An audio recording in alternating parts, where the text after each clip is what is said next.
right now, we had some clear sky earlier. We saw a little bit of the northern lights. This arc going over the sky. We got some cool pictures of that. It might be nice for you guys to get to know a little bit about what it actually is.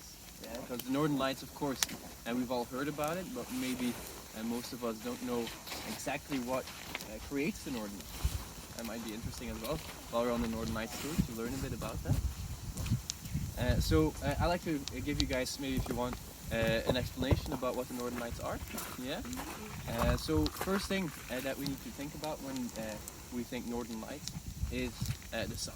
Yeah. So everything starts in the sun. And the sun is this huge ball of nuclear energy that we have, from the sky during the day, or you guys have. We don't have it anymore. Polar night. Yeah. But inside the sun, there is a big nuclear reaction happening. Atoms get torn apart, forming small particles, and these particles, torn apart atoms, form on the surface of the sun in magnetic pockets. They constantly interact with each other, spewing these particles into the solar system. Yeah? These eruptions from the sun are what we call sunspots. Solar flares, you've all heard of those, right? Yeah, and that creates solar wind. Solar wind, solar storms, and big eruptions from the sun, spewing these particles away, sometimes towards Earth. Now, as I said, these particles, these solar particles, they are a result of nuclear energy, nuclear reaction. So they are very dangerous, and they would destroy all life on Earth if it wasn't protected. Earth has protection. Yeah? It's a force field, like in Star Wars. Yeah? The force field of the Earth gets created in the center of the Earth, and it expands out towards the center. If you have to visualize this force field, this magnetic field is what it is. It's so if you see the ball that is the Earth, you would draw lines coming from the north, going out further away towards the equator, and coming down closer towards the South Pole. And all around the globe, you have these lines, yeah, connecting or protecting us from this nuclear activity. So when these particles from the sun come towards Earth, which often they do, they would fly against the magnetic field towards the equator, follow it around to the northern southern pole, and fly away again. And that's how something interesting happens. So the magnetic field has weak points in the north and the south pole.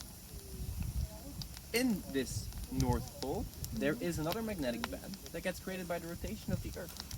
That magnetic band consists of lines and goes all the way out into space. And these magnetic lines come down close to the atmosphere of the Earth. And all these lines, they form in a magnetic field around the northern hemisphere, or the northern pole, within the Arctic.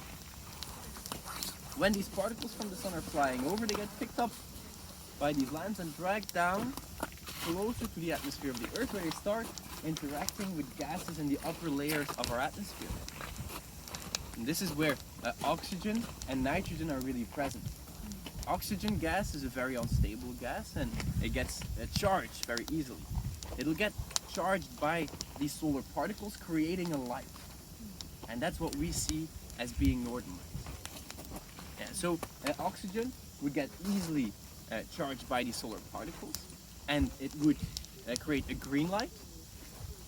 Yeah, very sometimes with a big magnetic pull, more particles will get pulled closer to the atmosphere of the Earth, where they start interacting with nitrogen. Nitrogen is much more stable atom, will move a lot faster and give a much more intense light closer to Earth as well, creating a pinkish color, sometimes seen on the bottom of the northern lights. Usually the green's on top and the pink on the bottom. Pink, purple, depending on what you call it. But that is when the northern lights move quickly, and what we call dancing northern lights. It doesn't happen very often like this, but sometimes it does. And sometimes we see the northern lights really strong in the sky, only on our way back to Tromsø. It happened to me a lot of times before. So the tour is not over until we reach the streetlights of Tromsø. Yeah, that's something good to keep in mind.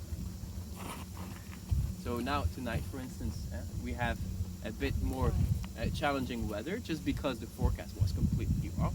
Yeah, we were expecting a lot more clear skies already forming, but it doesn't mean that the night is over. Yeah?